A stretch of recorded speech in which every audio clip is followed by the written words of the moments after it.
Tonight on WVUA News at 6, complete coverage of Independence Day celebrations across West Alabama as America celebrates another birthday. Plus, it's history in the making. Rose Towers on the University of Alabama campus is officially down. I'm Jennifer Edwards, and I'll have the details coming up on WVUA News. There were many vantage points across Tuscaloosa to see Rose Towers fall. I'm Victoria Sheehan, and coming up, in case you missed it, I'll have the view from the crowd.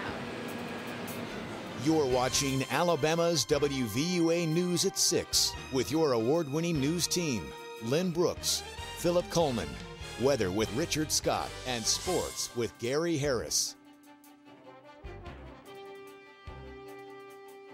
thanks for joining us. I'm Philip Coleman. This Independence Day marks America's 236th birthday, and celebrations are taking place all across West Alabama. And speaking of celebrations, that's where we find anchor Lynn Brooks, who joins us now live from downtown Tuscaloosa. Hello, Lynn.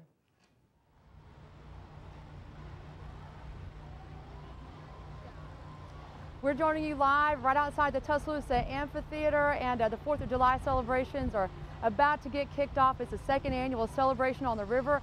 And if you're sitting at home and you're thinking, I don't want to get in the crowd, I don't want to mess with it, listen, it's really not bad at all. The traffic's not bad, there's plenty of parking, and it's overcast out here. I'm not even sweating, so don't worry about it. You got plenty of time to get on down here. They've just opened the Kids Center up behind me. There's lots of games for your kids. All that just kicked off just a few minutes ago.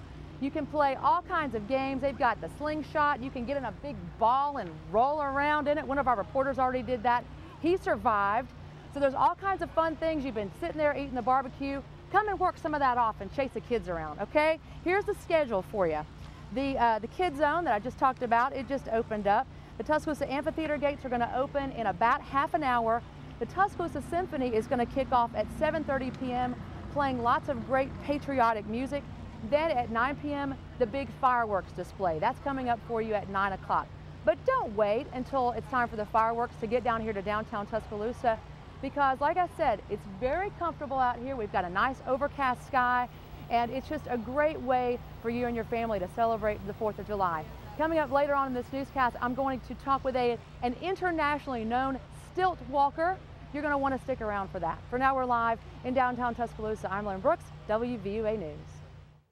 All right, thanks a lot, Lynn. And this Independence Day kicked off with a big bang at the capstone when Rose Towers Residence Hall came crashing down on the University of Alabama campus. WVUA's Jennifer Edwards has more.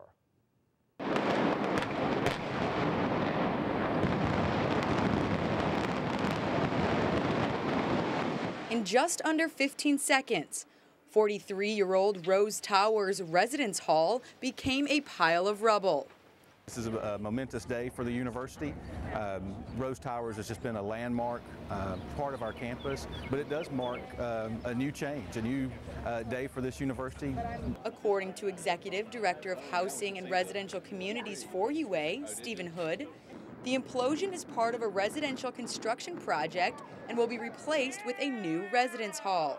Now we have prepared to open a 970-bed suite-style residence hall, and a second phase of that will come in the place of Rose Towers. It'll house about 870 additional students, so in this new area we'll have 1,800 residents that will be living here in the next couple of years. Assistant Vice President for Construction for the university, Tim Leopard, says the project took about 3 weeks of preparation. You know, drilling columns, drilling holes for the charges. There were over 400 individual charges placed, and they strategically place those charges, and then they detonate them sequentially to bring the building in and control it the way they want it to come in on itself. According to Leopard, there's still 3 to 4 stories where Rose Towers once stood. He says cleanup for that remaining debris is currently underway. We expect it to take about 3 weeks. And again, we've got a great contractor and a great team on the project, and they expect to have it cleared well in advance of students returning to campus. The residence hall replacing Rose Towers is scheduled to open in August of 2014. Reporting in Tuscaloosa, Jennifer Edwards, WVUA News.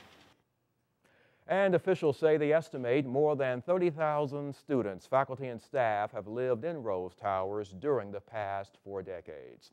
And as you might imagine, the Rose Towers implosion attracted quite the crowd. Officials say about 4,000 people came out to give the 43-year-old building a big send-off. WVUA's Victoria Sheehan was on hand and has more on the crowd's reaction. It was a momentous occasion, whether it was because something big fell down. There was bombs in it. There was bombs in it, but it was exploding with bombs and bullets. Or something old had to say goodbye. It was just heartbreaking to see it go down. 1 minute.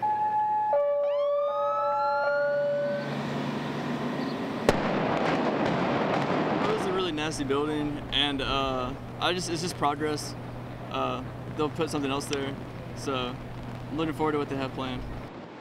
It was hard for me to hear people, say neat and cool, and they were cheering. I was like, you must not have lived there.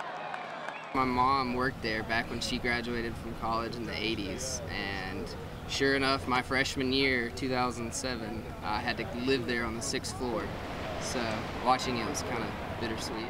For some, watching Rose Towers fall was just another blast on the 4th of July. I hope my house doesn't do that. I didn't really know what it was. Yeah, me neither. I just knew that I think they were apartments or dorms. Something. Yeah. And I mean, they have no history to me. But for some, like Carol Deagle, it was watching a piece of their past fall to the ground. That's my history.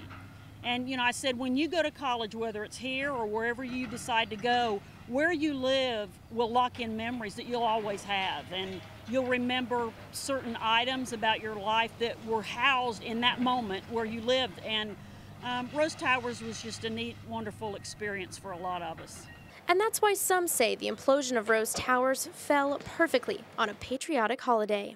It is neat that it was on July 4th. Again, start off the morning with a bang, so to speak. Reporting in Tuscaloosa, Victoria Sheehan. Happy 4th of July. WVUA News. And happy 4th of July to you, too. And those that we spoke with today say they are thrilled about the university's progress, and they also say they are glad that the implosion happened on the 4th of July because this progress represents the American ideal.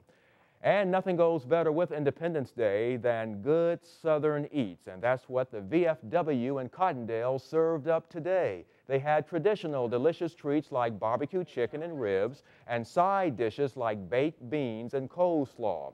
Now the monies raised from this event go to help the programs and services that the veterans provide all around West Alabama. And the veterans that we talked with today said that they hope our soldiers overseas are also enjoying the 4th. I'm proud for them. I hope they're having as good a day as we are here. They're over there fighting for our freedom, and I respect each and every one of them. Getting the veterans together and with their families and friends, just having a good time with them. And the organizers told us that they cooked up about 400 to 500 pounds of meat today. Now still to come here on